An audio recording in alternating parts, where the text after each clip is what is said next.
UPA హయాంలో జరిగిన Embraer యుద్ధ విమానాల కొనుగోలు వ్యవహారానికి సంబంధించి మరిన్ని కీలక విషయాలు వెల్లడయ్యాయి.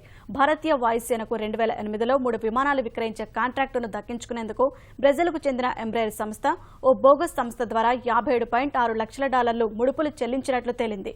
పోటీ లేకుండా కాంట్రాక్టు దక్కించుకునేందుకు ఎంబ్రేయర్ ఓ మధ్యవర్తి సాయం తీసుకుందని అమెరికా న్యాయశాఖ వెల్లడించింది.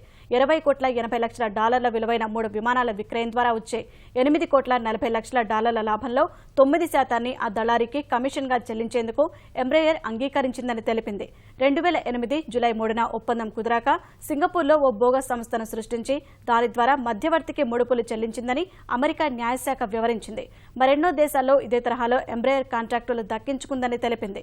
అందుకు ప్రతిఫలంగా భారత్ సహా మరో 3 దేశాల్లో చుట్టుముట్టిన అవినీతి కేసుల నుంచి బయటపడేందుకు సెక్యూరిటీస్ అండ్ ఎక్స్చేంజ్ కమిషన్ కు $20.50 లక్షల జరిమానా చెల్లించేందుకు ఎంబ్రేయర్ సిద్ధమైందని అమెరికా న్యాయశాఖ వెల్లడించింది.